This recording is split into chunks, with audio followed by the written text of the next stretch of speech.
बटुकेश्वर दत्त की बहन प्रोमिला को पत्र, बचपन के दोस्त जयदेव गुप्ता को पत्र, वाइसरॉय को पत्र, ये सारे पत्र अंग्रेजों ने भगत सिंह के पहुंचाए।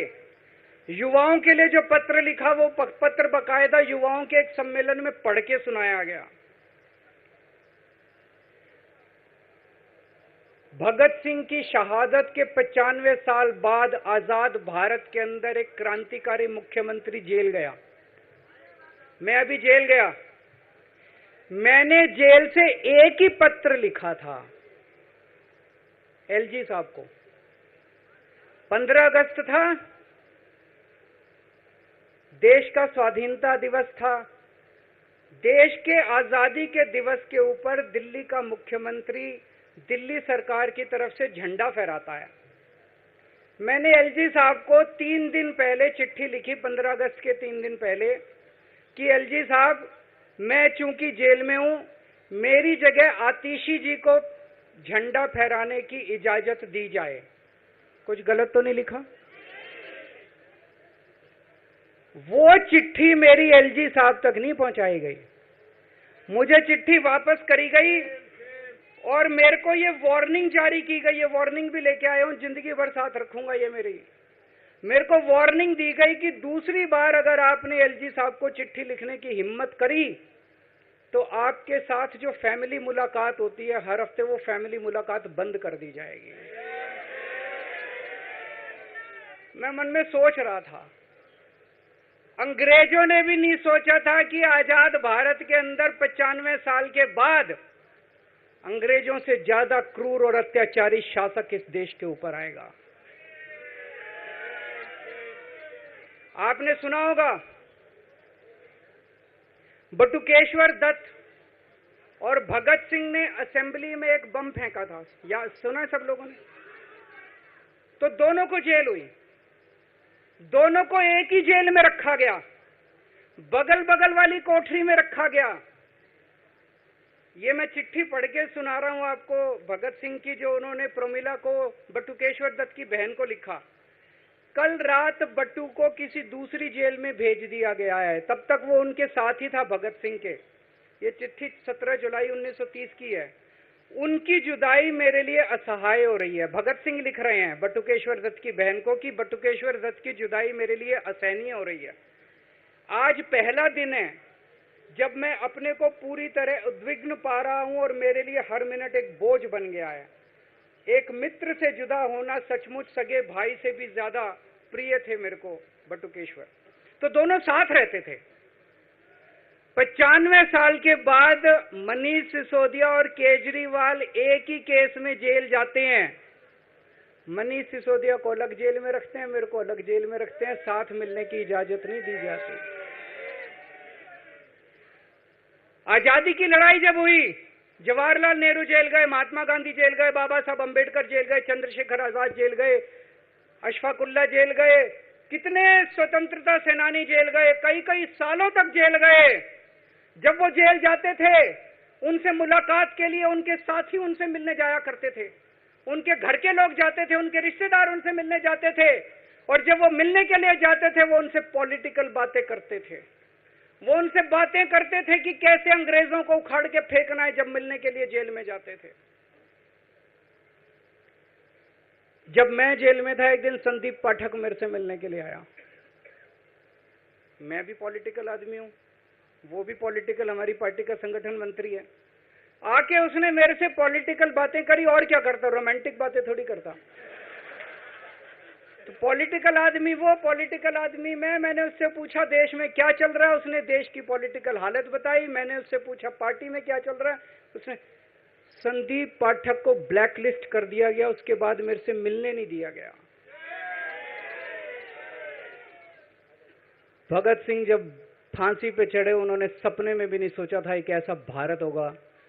आज से 95 साल के बाद इस देश के अंदर इतनी क्रूर और अत्याचारी सरकार आएगी कि अंग्रेजों को भी पीछे छोड़ देगी। दोस्तों,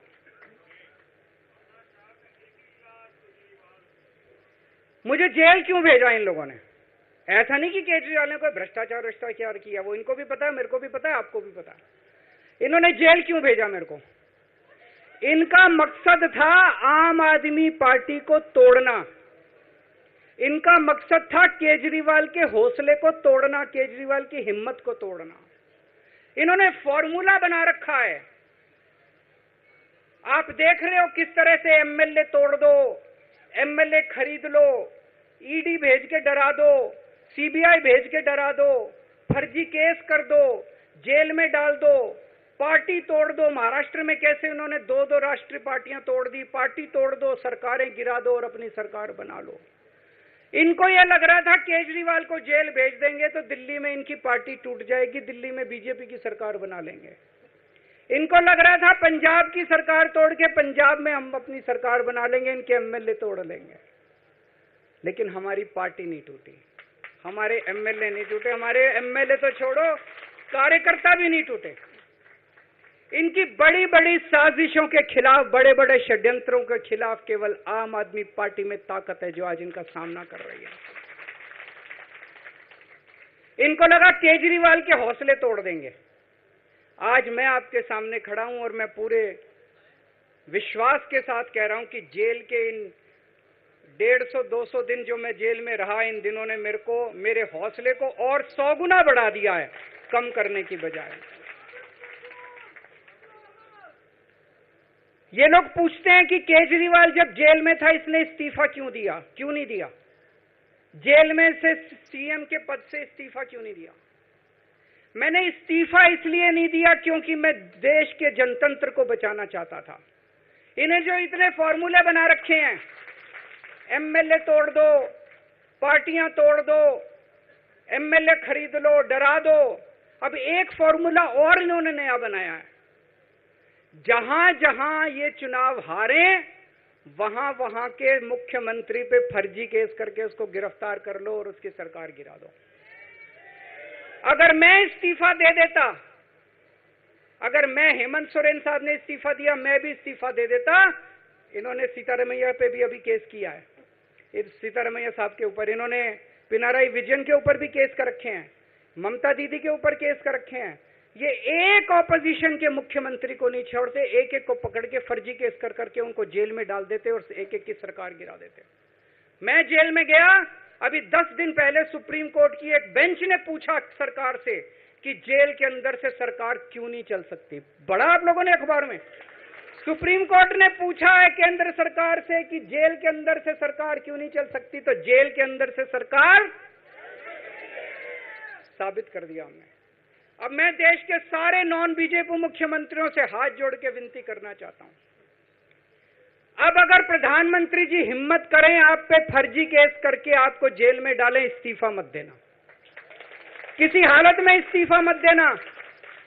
जेल से सरकार चलाना हम सबको मिलकर, ऐसा नहीं कि हम पद के लालची हैं, ऐसा नहीं कि मुख्यमंत्री पद हमारे लिए महत्वपूर्ण है, इसलिए क्योंकि हमारे लिए हमारा संविधान जरूरी है, हमारा देश जरूरी है, जनतंत्र जरूरी है, जनतंत्र को बचाना जरूरी है।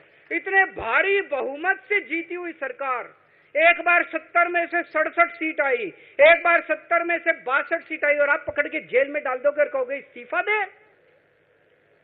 मैं सारे मुख्यमंत्रियों से आज हाथ जोड़ के विनती करना चाहता हूं, इनका ये नया फॉर्मूला भी आम आदमी पार्टी ने फेल कर दिया है, जो इन्होंने नया फॉर्मूला बनाया।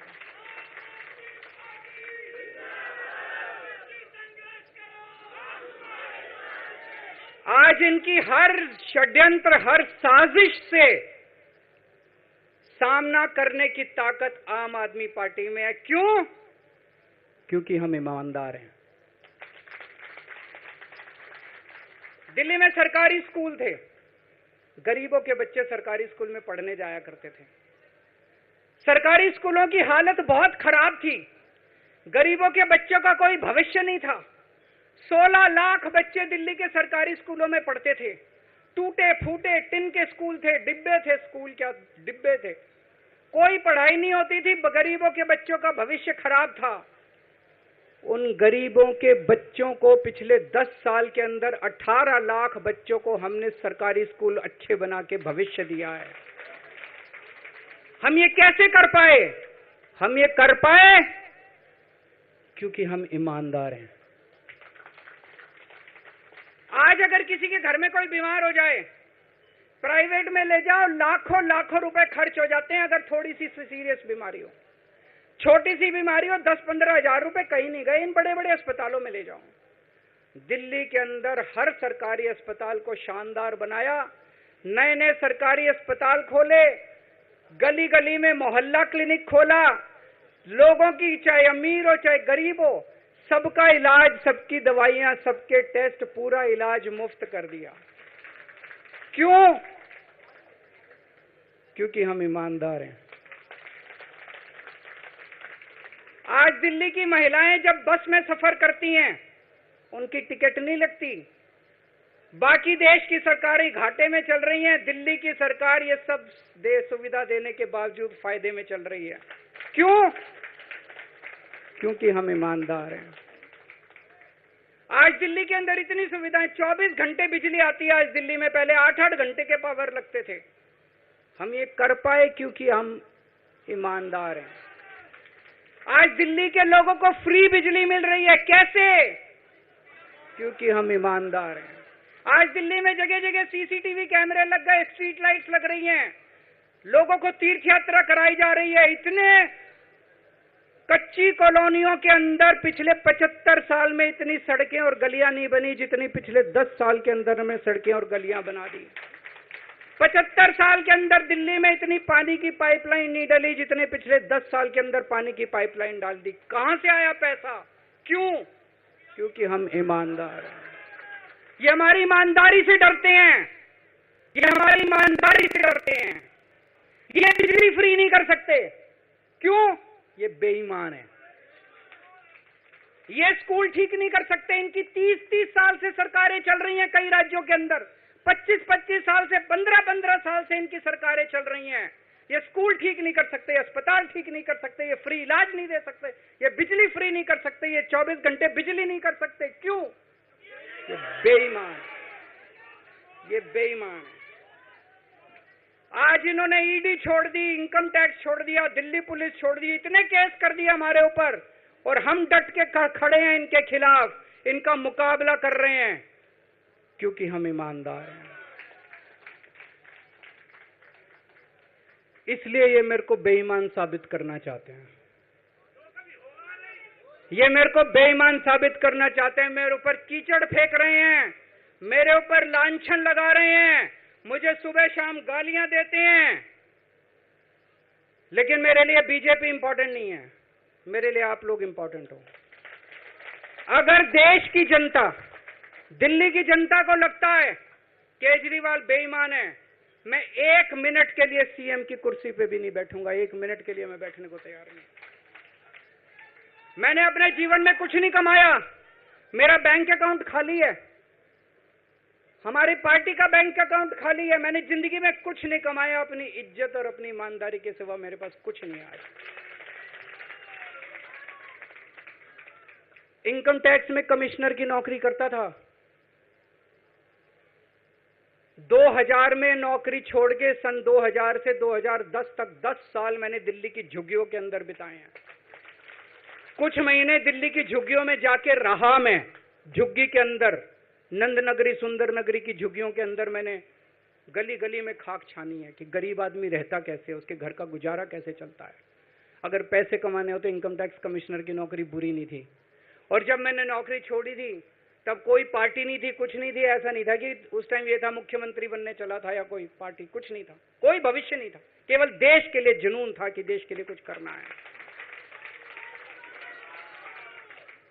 देश के लिए कुछ करने हैं। 49 दिन की सरकार के बाद इस्तीफा दिया था, अपने असूलों के लिए इस्तीफा दिया था, किसी ने इस्तीफा मांगा नहीं था, अपने आप इस्तीफा दिया था। आज के तारीख में, आज के जमाने में कोई अपनी चपरासी की नौकरी नहीं छोड़ता। मैंने मुख्यमंत्री की कुर्सी छोड़ी थी, अपने आप छोड़ी थी। न पद का लालच है, न दौलत का लालच है, केवल देश के लिए कुछ करने का जुनून है, देश के लिए कुछ करने के लिए आए हैं।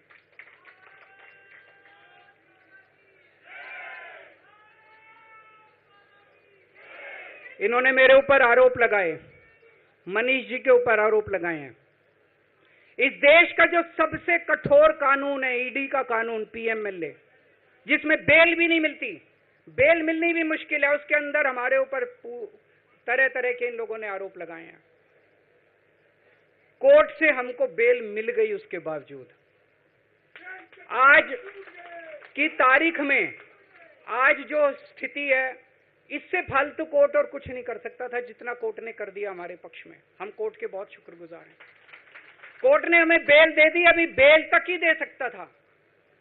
अब ये केस चलेगा। मैंने वकीलों से पूछा, मैंने कहा मेरा दिल कहता है कि जब तक ये मैं कोर्ट से बरी होके ना आ जाऊं तब तक मैं सीएम की कुर्सी पे नहीं बैठूंगा। उन्होंने कहा जी ये 10 साल चलेगा केस, कोई कह रहा है 15 साल चलेगा केस, कोई कह रहा है 20 साल चलेगा केस।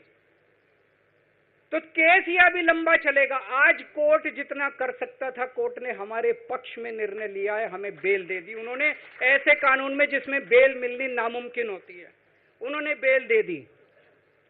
आज मैं आपकी अदालत में आया हूं, जनता की अदालत में आया हूं, आपसे पूछने के लिए आया हूं, क्या आप केजरीवाल को ईमानदार मानते हो कि गुनहगार मानते हो?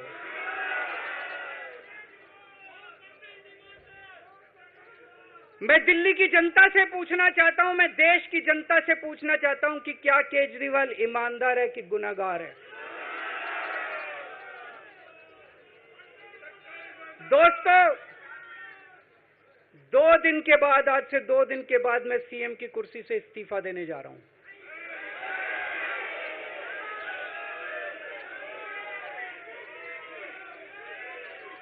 और मैं तब तक सीएम की कुर्सी पे नहीं बैठूंगा जब तक जनता अपना फैसला ना सुना दे। मैं जनता के बीच में जाऊंगा, गली गली में जाऊंगा, घर घर में जाऊंगा, और जब तक जनता अपना फैसला ना सुना दे कि केजरीवाल ईमानदार है, तब तक मैं सीएम की कुर्सी के ऊपर नहीं बैठूंगा।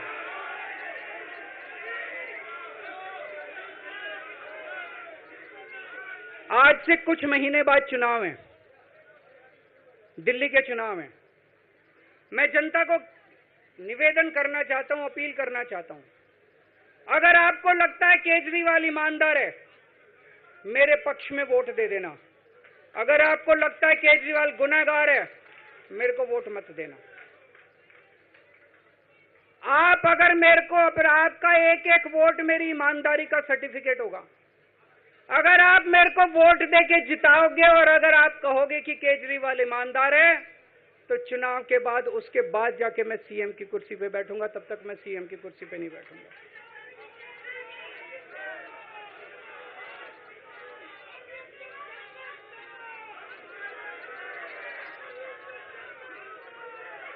आपको लग रहा होगा अभी अभी जेल से रिहा होके आया है, ये कैसा क्यों बोल रहा है? अभी अभी जेल से रिहाई होके आया है, अब ये इस्तीफा क्यों दे रहा है? इन्होंने मेरे ऊपर आरोप लगाया है। इन्होंने आरोप लगाया है कि केजरीवाल चोर है। इन्होंने आरोप लगाया है केजरीवाल भ्रष्टाचारी है। इन्होंने आरोप लगाया है केजरीवाल ने भारत माता के साथ धोखा किया है। ये करने के लिए नहीं आया था मैं, सत्ता से पैसा और पैसे से सत्ता, इस खेल के खेलने के लिए मैं नहीं आया था। मैं देश के लिए कुछ करने के लिए आया था। जब 14 साल के बाद भगवान राम वनवास से लौटे, सीता मैया को अग्नि परीक्षा देनी पड़ी थी। आज मैं जेल से आया हूं, मैं अपनी अग्नि परीक्षा देने के लिए तैयार हूं।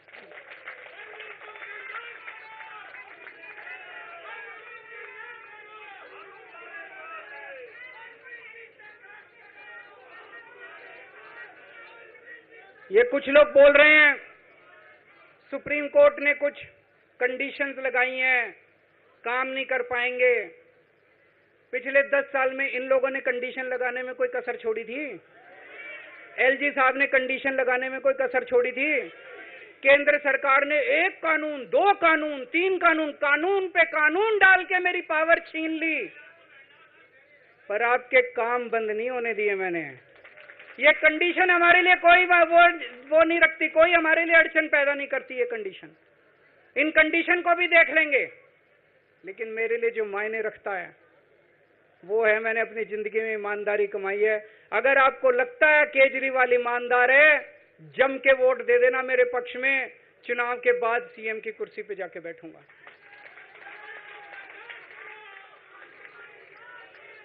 फरवरी में चुनाव है। आज इस मंच से मैं मांग करता हूं कि ये चुनाव नवंबर में कराए जाएं, महाराष्ट्र के साथ कराए जाएं, तुरंत कराए जाएं चुनाव।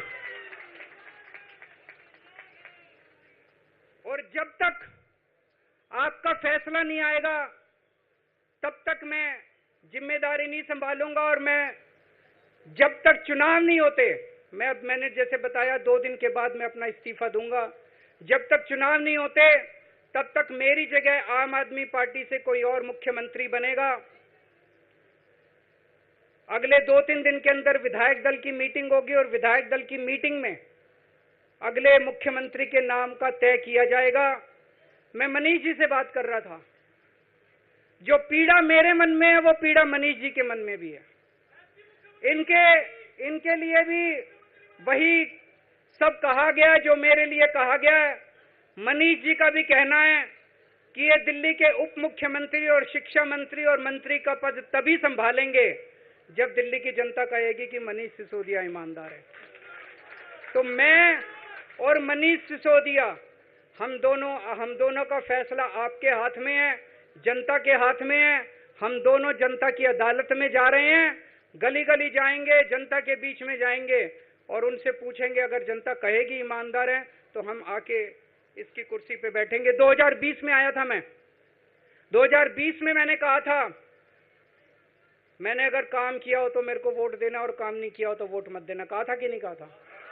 आज मैं आपके बीच में आया हूं, मैं कह रहा हूं अगर मैं ईमानदार हूं तो वोट देना, अगर मैं बेईमान हूं तो वोट मत देना, बिल्कुल मत देना। भारत माता की, भारत माता की।